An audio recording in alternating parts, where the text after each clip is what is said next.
저희가 레위기의 말씀인데 레위기의 주제는 뭐라 그랬죠? 이 거룩입니다.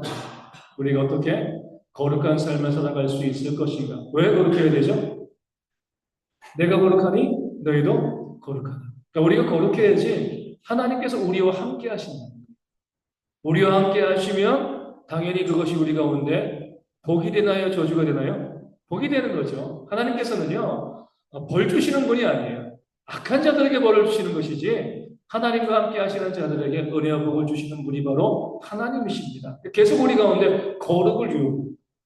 거룩한 것이 쉽지 않죠. 하지만 거룩하게 되어지면 하나님께 복을 받게 되어집니다. 그런 면에서 우리가 그 하나님의 은혜를 사모하는 마음으로 우리가 거룩하게 되어지는 그 삶에 힘써라. 레위기가 우리 가운데 말씀하고 알려주고 있는 겁니다. 오늘 네 번째 보면 오직 하나님만이 기업인 레위인. 그러니까 레위기잖아요, 그렇죠? 그러니까 레위인을 세우셨습니다. 전문가로 예배 전문가, 제사 전문가, 또 거룩함을 가르치는 전문가로서 레위인을 세우신 겁니다. 그들로 인해서 하나님의 백성, 그 공동체가 거룩해지기를 하나님께서 원하시는 거죠.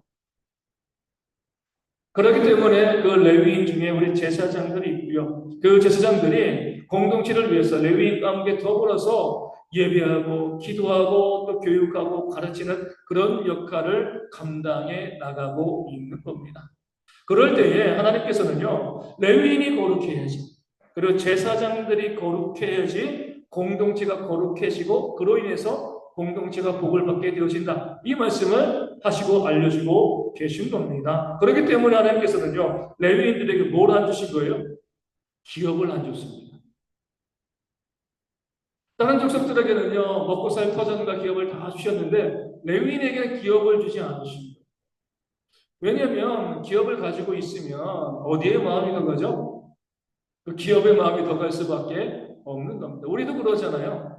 어떤 일을 할 때 우리가 뭐 병원 가가지고 의사들에게 또 진료를 받고요, 약을 처방받는 이유는요, 그들이 전문가이기 때문에 그래요. 그것을 위해서 나름대로 애쓰고 노력해 왔기 때문에 그들의 말을 신뢰하는 거죠. 근데 우리 옛날에 보면 어르신들 뭐가 많이 있어요? 민간 요법들. 그 많이 있죠, 그렇죠? 그 중에 맞는 것도 있지만 그렇지 않은 것들도 상당히 많이 있습니다. 그럴 때 우리가 그 전문가가 아닌 사람들에게 그들의 말을 듣게 되어지면 때로는 효과를 볼 수도 있지만 때로는 어때요? 몸에 큰 어려움과 문제가 발생할 수 있습니다.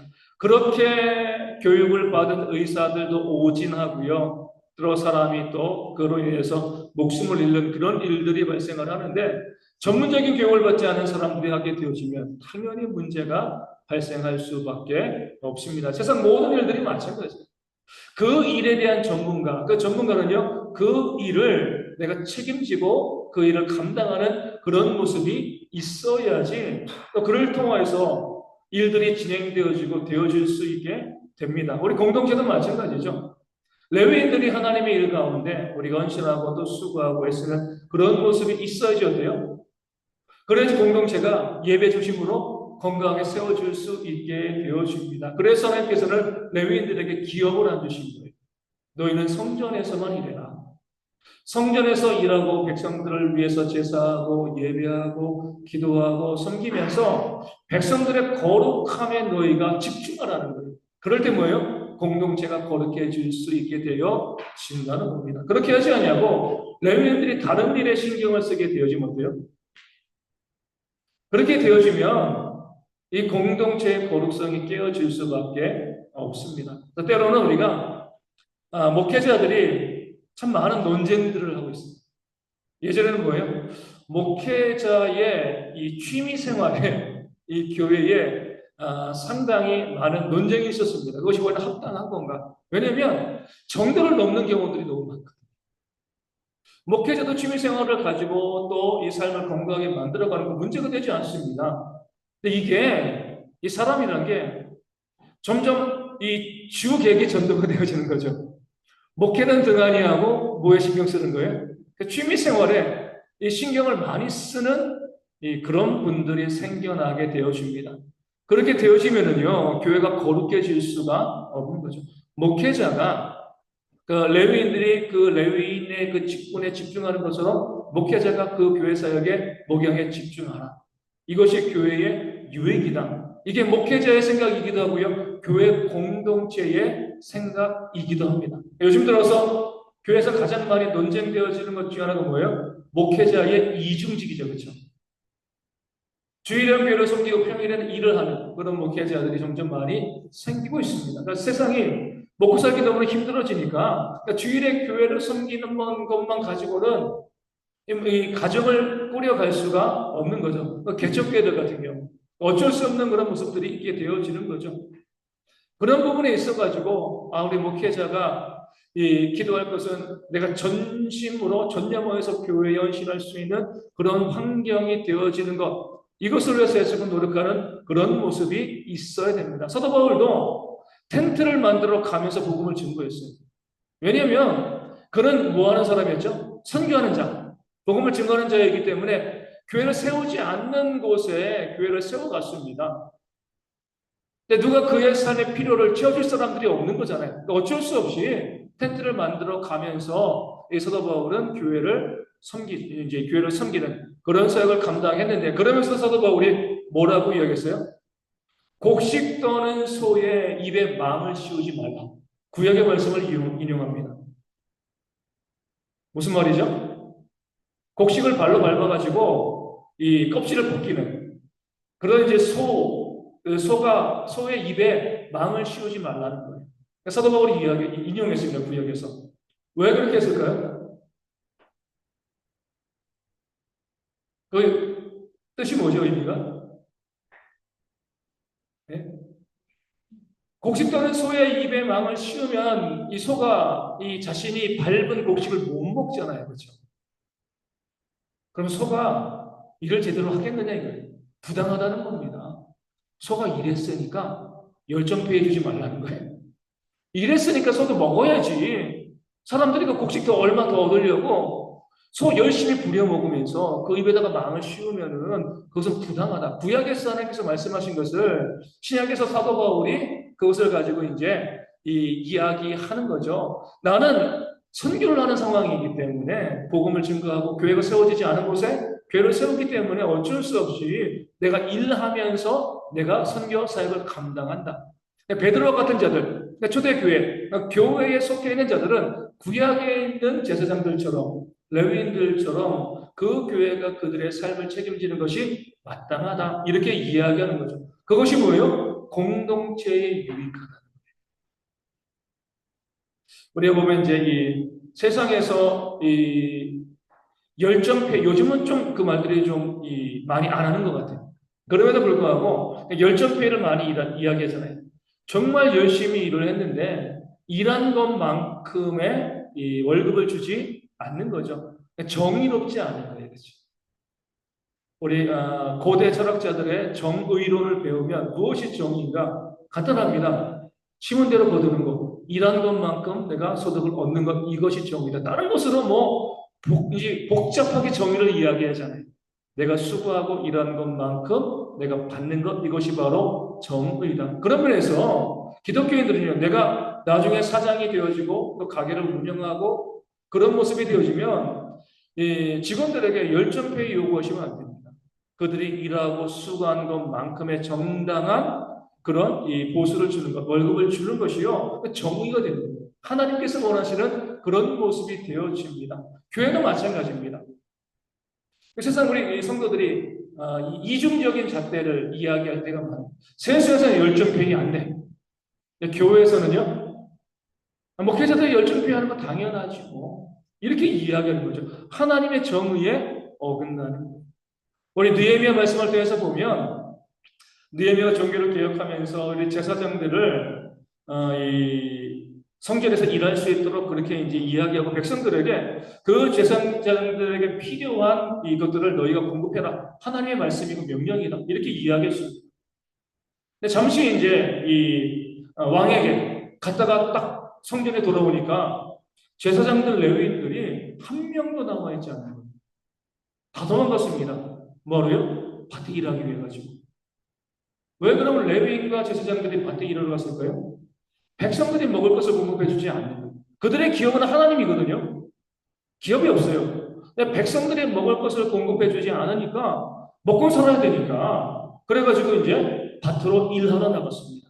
그 다음에 이제 느헤미야가 처리하는 과정이 우리가 성경적인 과정이 되어지는 거죠. 요즘 같으면 뭐라고 이야기하겠어요? 성전을 지키지 않고 교회를 지키지 않고 먹고 살러 나갔습니다. 그러면은요, 요즘은 뭐라고 이야기하면 목회하지 않들에게 소명감이 없어. 내가 목숨을 잃더라도 교회를 지켜야지. 왜 그냥 먹고 살기 위해서 교회를 떠나? 이렇게 말씀하시는 분들이 많이 있습니다. 느헤미야는 뭐라고 이야기해요? 레위인들에게 한마디도 이야기하지 않습니다. 꾸짖지 않아요. 소명감 이야기하지 않습니다. 그리고 그 레위인들에게 올바른 양식을 공급하지 아니한 민장들, 백성의 지도자들 꾸짖습니다. 그들이 잘못했다는 거죠. 성경의 원리는요, 정당한 삭슬 주고 일을 시키라. 교회에서도 세상에서도 동일한 원리입니다.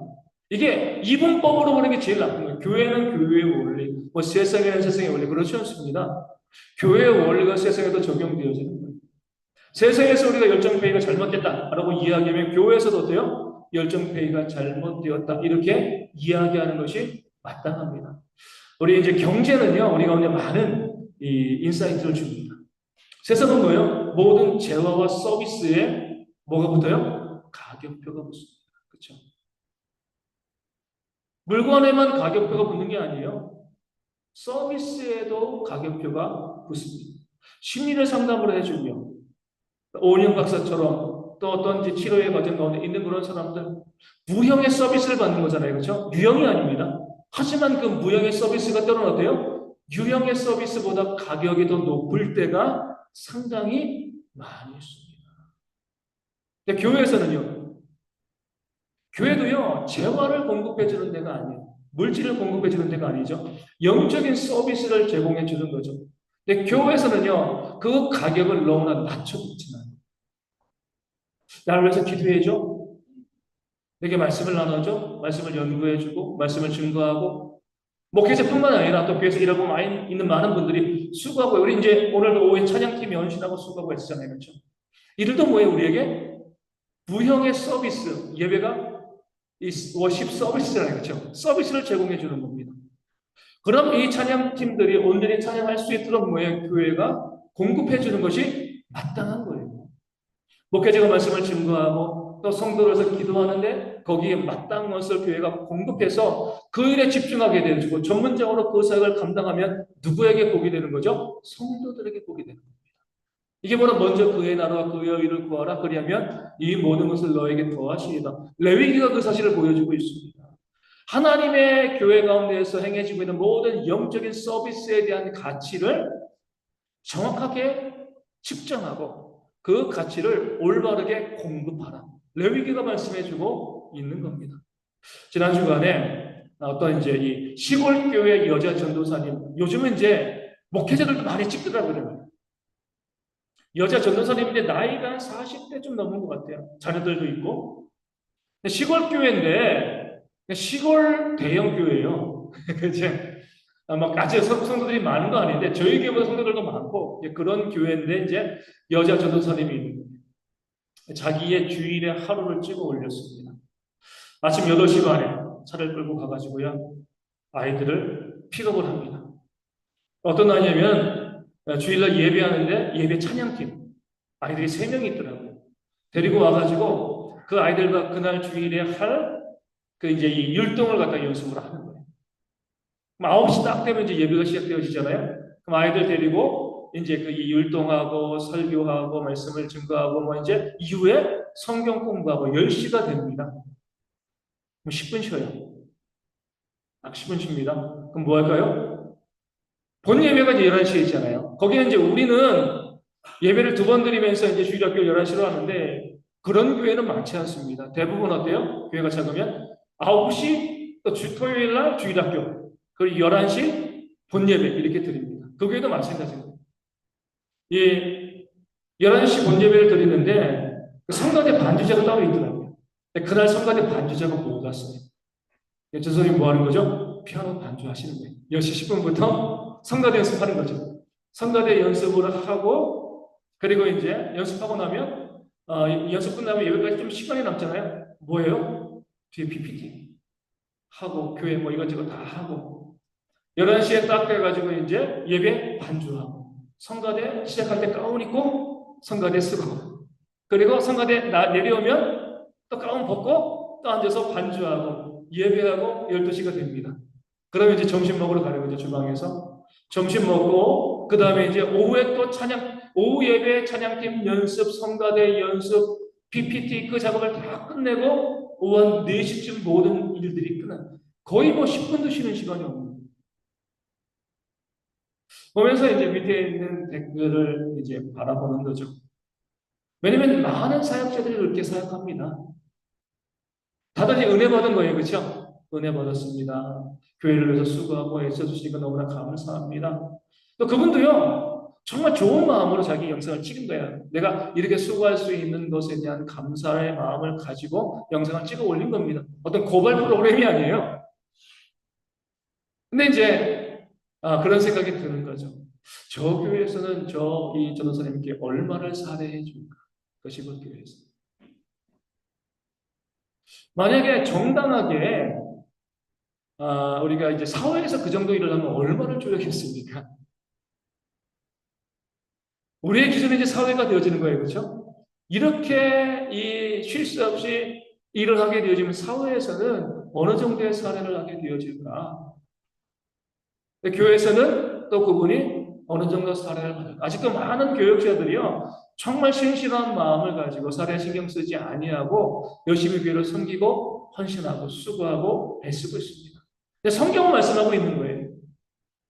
그것이 바로 레위인들의 기업, 레위인들의 기업은 하나님입니다. 이렇게 이야기하는 거죠. 그럼 어떻게 되는 거죠? 교회가 그 부분들을 채워가는 것이 마땅한 겁니다. 그게 우리의 거룩성을 유지하게 되어지고 하나님께서 복을 주시는 그런 통로가 되어지는 거죠. 우리가 그 생각을 할 수 있어야 돼요. 레위기가 우리 가운데 알려주고 있는 내용이 바로 그것이기 때문에 그렇습니다. 그래서 우리가 공동체가 거룩해지고요. 하나님의 은혜를 우리가 누리기를 바라는 그런 마음이 있다라고 하면 우리가 하나님의 일꾼들이 잘 살아갈 수 있도록 목회자뿐만 아니라 찬양팀도 교사도 다 마찬가지예요. 수고하고 애쓰는 모든 분들이 그 헌신하기에 그들의 기쁨으로 헌신할 수 있도록 교회가 공급해주고 준비해주는 것이 마땅한 겁니다. 그럴 때 그들이 열심히 교회를 섬기게 되어지고 그렇게 섬기게 되었을 때도요 교회가 거룩해지고 거룩한 공동체 가운데 하나님의 복이 임하나 레위기가 그 사실을 우리 가운데 말씀하시면서 레위인들에게는 기업이 없다. 그들에게는 하나님이 기업이다. 이 사실을 계속해서 강조하고 알려주고 있는 겁니다.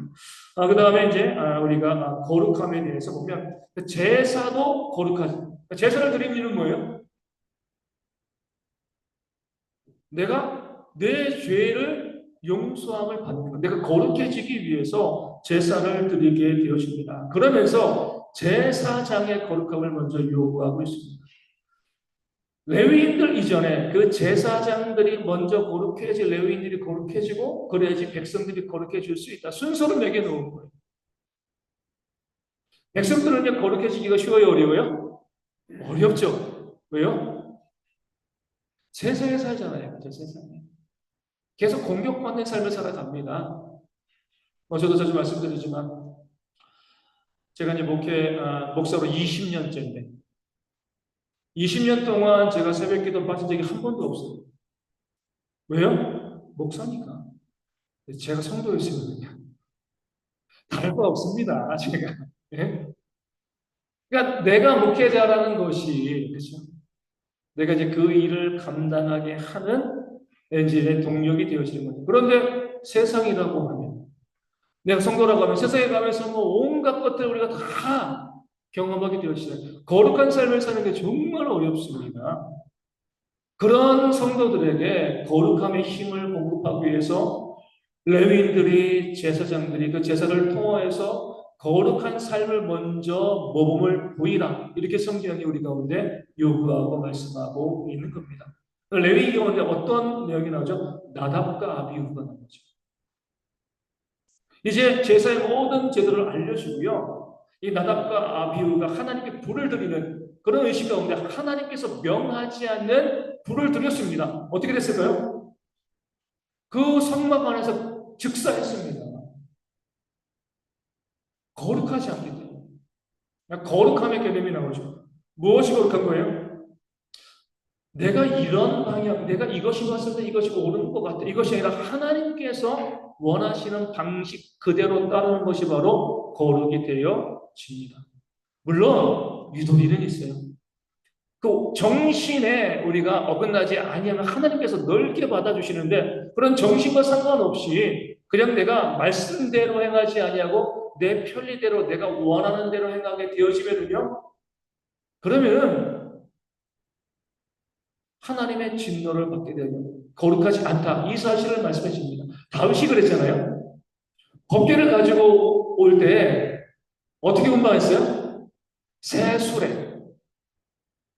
이 법궤가 내가 이제 왕이 되었는데 하나님의 법궤를 예루살렘으로 이제 그 말씀궤 있잖아요. 옮기려고 하는데 야, 그 법궤를 그래서 내가 왕이 됐으니까 좀 폼나게 옮기자. 요즘 말로 말하면 뭐로 옮기는 거죠? 리무진으로 옮기는 거죠. 그렇죠? 하나님의 법궤를 어떻게 그냥 옮겨? 잘 옮기죠. 뭐가 잘못된 거야, 이게? 그래가지고 새 수레에 이 법궤를 싣고 소가 끌고 법궤를 이제 움직이는데 길 때문에 덜컹덜컹하게 되어줍니다. 수레가 이 법궤가 수레에서 떨어지게 생겼죠. 근데 우사가 어떻게 해요? 그 법궤가 떨어지지 않도록 법궤를 잡았습니다. 그리고 죽었습니다. 어떻게 보면 이해가 가지 않는 거죠. 다윗은 하나님의 법궤를 제대로 옮기려고 하는 그런 마음, 그러니까 좀 더 잘 옮기려고 하는 마음이 있었고, 무사는 뭐예요? 법궤가 떨어지면 안 되니까 이 법궤를 내가 지켜야 돼. 그런 마음을 가지고요. 법궤를 붙잡았는데 그 무사가 죽었습니다. 다윗이 두려워서 법궤를 가져오는 것을 중단시키는 거죠. 하나님의 원리는 뭐예요? 법궤는요, 성령의 어깨로 매라. 왜요? 수레로 옮기면 넘어질 수 있다. 먼저 말씀하신 거예요. 얼마든지 뭐 길거리에 돌 뿌리고 그러면은 넘어지면 하나님께 영광이 안 되니까 레위인들이 어깨로 매서 옮겨 이렇게 이제 천천히 걸어가면서 옮겨라고 미리 말씀해 주셨는데 그 하나님의 방식이 아니란 거예요. 내가 보기에 이게 좋은 것 같아. 여기에 오늘도 많은 사람들이 넘어지고 있어요. 내 방식, 내가 보기엔 이게 좋은 것 같아. 하나님께서 원치 않는 겁니다. 거룩하지 않는 거예요. 우리가 봤을 때 이렇게 생각하셔야 돼요. 하나님께서는 다윗이 하나님의 말씀에 따르지 아니하고 수레로 법궤를 옮기실 때 하나님의 뜻은 뭐예요? 법궤가 넘어지는 것을 보여주는 겁니다. 우사의 잘못이고. 그렇죠? 왜 내가 보여주려는 것을 네가 막냐는 거예요. 중요한 우리가 생각을 해야 됩니다. 넘어지고 무너지는 것도 하나님의 뜻 가운데 있다. 세워지는 것만 하나님의 뜻이 아니에요. 그렇죠? 때로는요, 무너지고 넘어지는 것에도 하나님께서 우리를 교훈하기 위해서 보여주시는 뜻이 있으면 그것을 받아들이는 것도 우리의 믿음이 되어집니다. 무조건 잘 돼야 돼, 넘어지면 안 돼. 아, 하나님께서 이제 이것을 넘어뜨리게 하시는구나. 가슴 아프지만 그것을 인정하고 바라볼 수 있는 그런 영적인 깨어남도 우리 가운데 있어야 되는 겁니다. 아, 무조건 안 돼.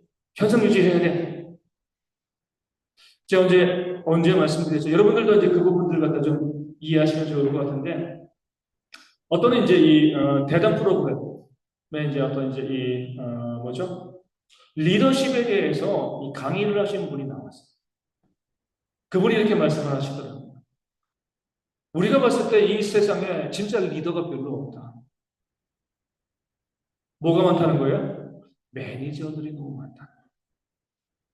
매니저의 목표는 뭐예요? 현상 유지.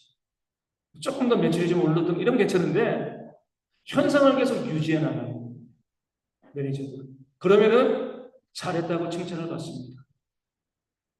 리더는 어떤 사람이에요? 변화시켜 나가는 사람. 그게 리더지. 우리는 리더의 자리에 올라와 있는 사람들이 매니저 역할을 감당하고 있기 때문에 문제가 되어지는 것입니다. 내가 리더가 되었으면 그 공동체를 변화시켜 나가는 것이 리더의 책임입니다. 교회 다니는 건 아니에요. 세상에서 리더십을 연구하시는 분들이 그렇게 이야기합니다. 그렇게 변화시켜 나가면서 하나님께서 원하시는 그 뜻대로 해 나가는 모습이 있어야 되는데, 우리는 계속 현상 유지, 무너지면 안 돼, 넘어지면 안 돼. 이것을 그대로 가지고 있는 것, 이게 최고야. 잘못된 생각이죠. 때로는요, 넘어지고 상처받고요, 무너지고 아파할 수도 있어야 됩니다. 거기에 하나님께서 주신 더 큰 은혜가 있을 수 있기 때문에 그래요. 그래야지만 어때요? 무너지고 깨져야지 새 것 만들죠. 그렇죠? 바른 것 만들 수 있습니다. 그냥 현상을 유지하려고 하면 안 돼요. 그래서 제가 이제 벌써 35년 되었지만 대학교 1학년 들어가가지고 이 경영학과니까 배운 게 이거예요. 기업을 운영할 때 있어서 두 가지의 이 기업 뭐 혁신이라든가 뭐 기업 운영하는 두 가지의 방식이다. 하나는 뭐예요? 벤치마킹. 벤치마킹이 뭐예요? 우리가 같은 일을 하는데 다른 데서는 일을 어떻게 하지? 왜 교회를 부흥시키는데 다른 교회는 어떻게 하지? 그래서 그 시스템을 가지고 와서 우리가 이제 우리도 그대로 한번 해봐야지. 이렇게 나가면 벤치마킹이 되어주는 겁니다. 많은 데서 벤치마킹을 하는 거죠. 두 번째는 뭐예요? 제로 베이스죠, 제로 베이스. 제로 베이스는 뭐예요? 제로, 0, 베이스, 0점이잖아요, 그렇죠? 제로 베이스는 이겁니다.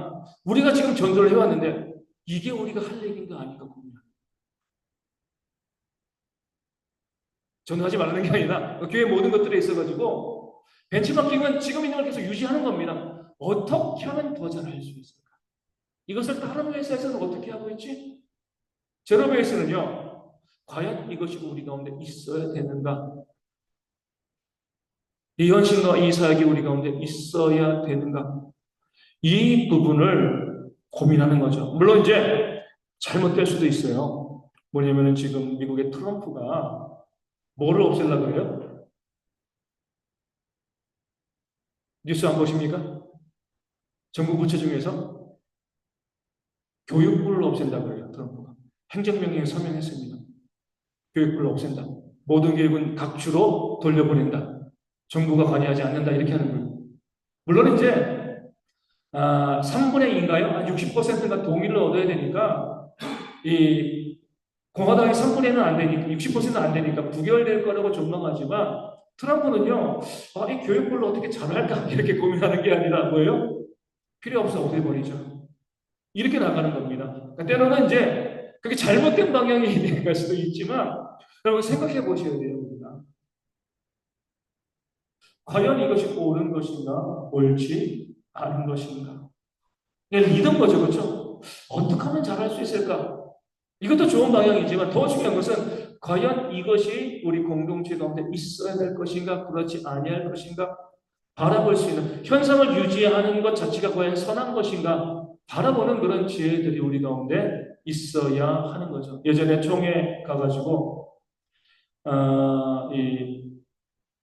좀 백악수양관 저희가 이제 매각을 하고요. 또 이제 그 이 남는 돈에 대해서 뭐 이렇게 저렇게 많은 이야기들이 있었습니다. 이야기들이 있으면서 그것을 우리가 어떻게 쓰는 것이 올바른 것인가 해서 뭐 사람들이 그 돈을 이렇게 쓰고 이제 일단은 이제 어디다가 이제 이 투자하는 부분들이 있는데 한 부분이 있는데 그 부분을 갖다가 우리가 이렇게 해야 되지 저렇게 돼 많은 의견들이 나온 거죠.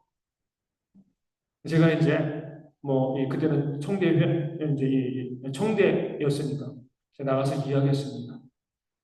매몰된 거는 신경 쓰면 안 됩니다. 포기해야 됩니다. 그걸 살리기 위해서 자꾸 갖고 있다 보면 전체가 무너지기 때문에 이거는 비록 손해봤지만 안 되는 건 털어버리셔야 됩니다. 이야기를 한 거죠. 물론 지진을 하나도 못 받았습니다. 그렇죠? 사람은 두려워해요.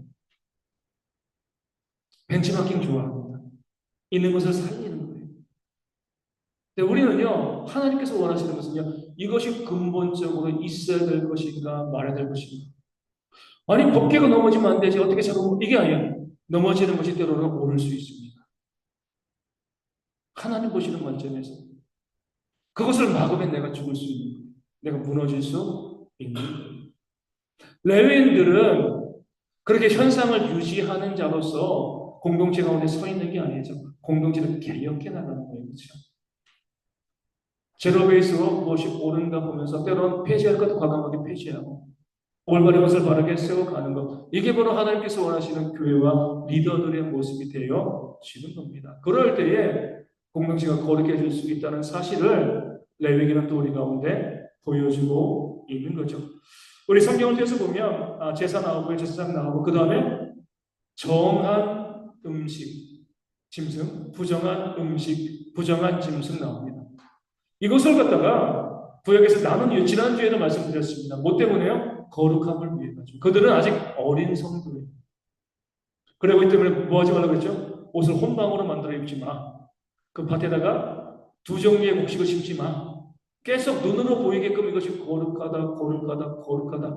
우리로 하여금 먹는 것을 가지고도 우리는 구별된 백성이야. 기억하라는 거예요. 음식 자체가 더러운 것이 아니라 먹는 것을 가지고서라도 너희는 하나님께서 택하신 거룩한 백성이다. 이 사실을 기억하라. 이렇게 말씀하고 알려주고 있는 거죠. 그런 면에서 우리가 정한 짐승, 부정한 짐승을 봐야죠. 신약시대에 와서는 어때요?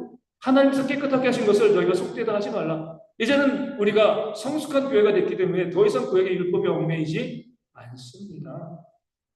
그럼에도 아직까지 구약의 율법에 얽매이는 사람들이 많이 있죠. 어디에요? 하나님의 교회이란다. 그렇죠? 유월절을 지켜야 돼요. 예수님을 부정하는 거잖아요. 그렇죠? 그들도 예수를 믿는다고 이야기하는데 자기 입에 맞게 자기 상황에 맞게 그냥 마음대로 변형시키면서 사람들을 미혹해 나가고 있습니다. 구약시대의 율법은요. 그림자입니다. 복음이 들어와서 우리 가운데 믿음의 자유가 주어졌어요.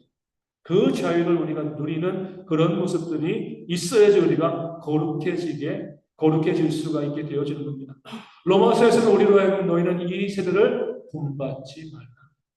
계속 세상이 우리 가운데 악한 것을, 그러니까 세상의 사고방식과 그 세상의 가치관을 주입시키는데 거기에 우리가 본받지 말고요. 하나님의 선하시고 온전하시고 거룩하신 뜻이 무엇인지 분별하라.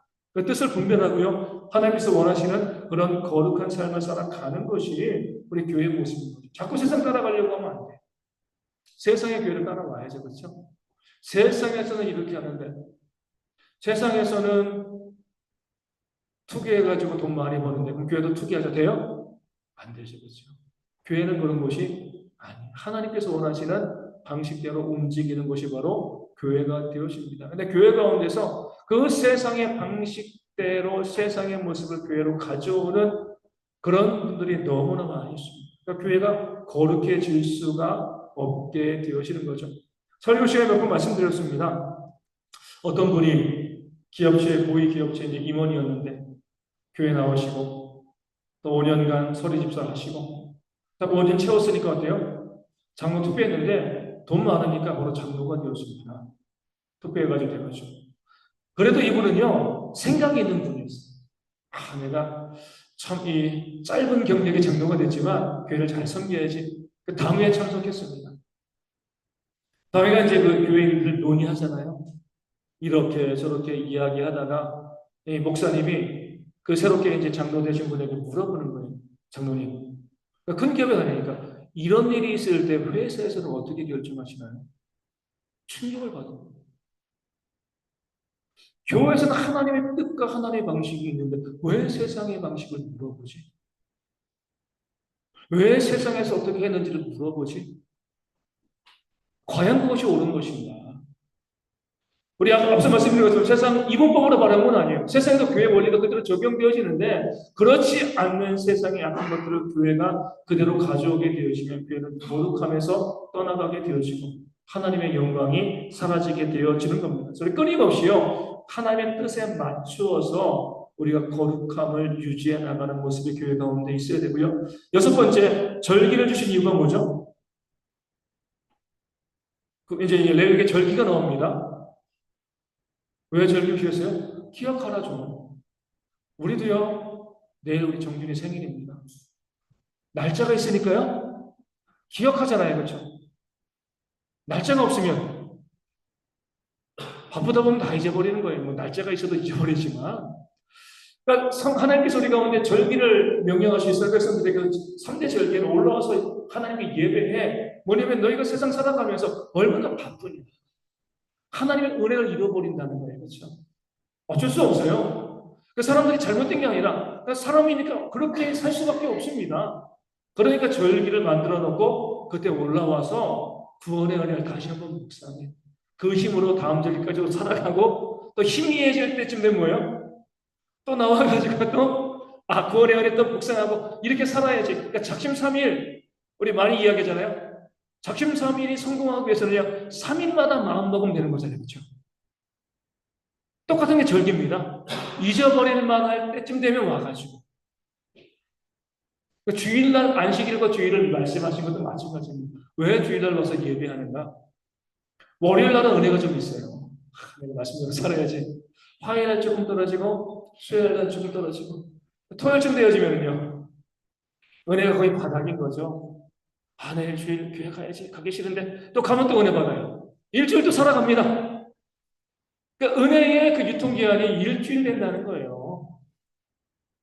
우리가 그렇게 나오지 않으면 세상 가운데 어때요?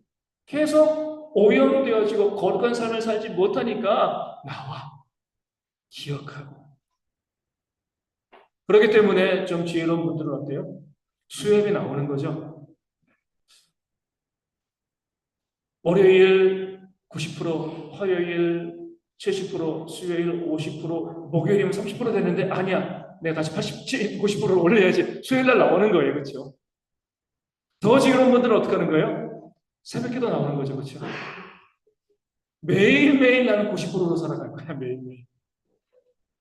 매일매일 하나님께 예배하면서 내가 90%로 살아갈 거야. 그것을 원하기 때문에 새벽을 깨우면서 기도하는 겁니다. 그러니까 새벽 기도는 다른 게 아니에요. 내 영적인 힘을 90% 유지하면서 이 땅을 살아가겠다. 그 각오와 다짐이 되어지는 겁니다. 그럴 때 원수도 사랑할 수 있게 되고요. 섬기며 나눌 수 있게 되어집니다.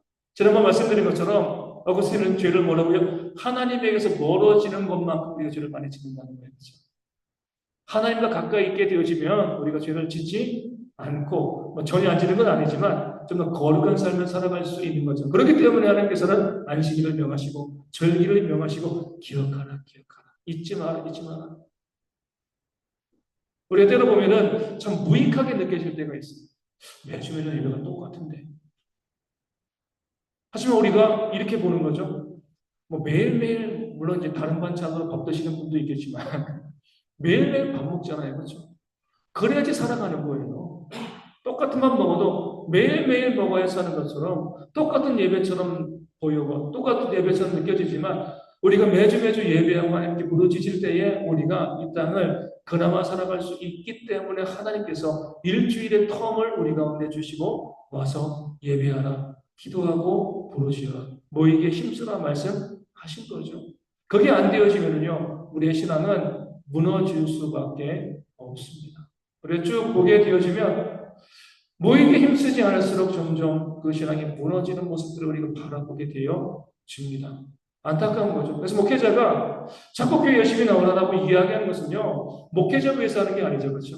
성도들을 위해서 하는 거예요. 당신들이 잘 살기 위해서 우리가 예배하고 하나님께 나와야 됩니다. 아까 말씀드린 것처럼 목회자는 그래서 복된 직업이에요. 왜요? 안 나올 수 없으니까. 안 나올 수 없으니까 목회자들은 복된 직업. 그러니까 하나님께 기도하지 않을 수 없고요. 설교 준비하려면 말씀 안 볼 수 없잖아요. 그렇죠? 예배 안 할 수 없잖아요. 어떻게 보면 이런 생각을 합니다. 그냥 놔두면 타락할 인간들을 목회자로 세우신 것이 아닌가. 이런 생각을 하게 되는 거예요. 쟤네들은 그냥 놔두면 교회 안 나가게 되는 거예요. 목회자를 세워가지고 교회 가운데 있게 만들어야지. 하나님의 그런 뜻과 계획도 있을 수 있다라고 보게 됩니다. 그래서 성도님들이 하나님께 나오는 것이 얼마나 복된 것인가. 구약의 레위기의 절기를 통해서 나오면 나올수록 거룩한 삶을 살아가게 되어지는 겁니다. 마지막으로 예비와 삶의 거룩함.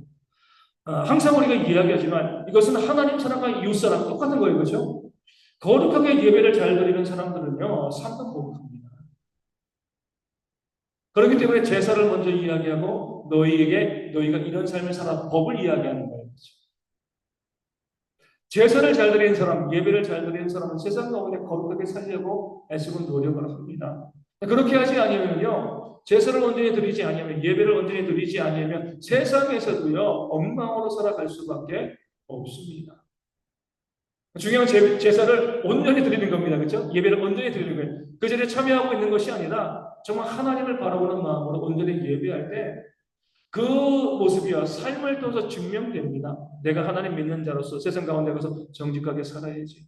또 사랑하고 용서하고 용납하는 그런 삶을 살아야지. 이렇게 우리가 가게 되어지는 거예요. 예배를 등한시하게 되어지면 하나님의 거룩한 모습을 우리가 많이 담지 못하니까 세상에서도요 세속적인 모습을 보일 수밖에 없는 거죠. 어떤 분은 교회에서는 거룩하게 그렇게 이야기하고 거룩한 모습을 보이다가 나가면 어때요?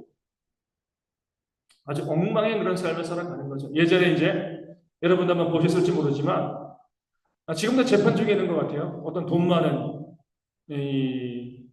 돈 많은 조폭이죠, 그렇죠? 뭐 정치인들과 연계되어 있어가지고 그렇게 돈 많이 버는데 이 조폭의 특징은 뭐냐면은 주일날 예배를 안 빠진다는 거예요. 해외에서 뭐 나쁜 일을 하다가도 돈 많으니까 토요일 되어지면 꼭 서울로 비행기 타고 와서 주일날 예배 참석합니다. 자기는 예배 안 빠진대요. 그래야지만 복 주신다고. 이거는 말도 안 되는 거죠, 그렇죠? 내가 하나님을 믿는 거룩함이 있으면 삶도 거룩해야 되는데 그 삶은 엉망이면서 내가 예배는 잘 드리고 그건 잘못된 거예요. 레위기는요 너희가 온전히 제사하는 자들 하나님을 섬기는 자들이라고 하면 세상에서도 거룩하게 살아라. 이 사실을 우리 가운데 증거하고 보여주고 있습니다. 그러면 해서 우리가 좀 딱딱한 말씀이 레위기 말씀이지만 이 레위기 말씀을 잘 읽게 되어지면 우리의 삶이 거룩하게 되어지고요. 거룩한 삶을 통해서 역사하시는 하나님의 또 은혜를 우리가 받아 누리게 되어질 줄로 믿습니다. 우리 찬송가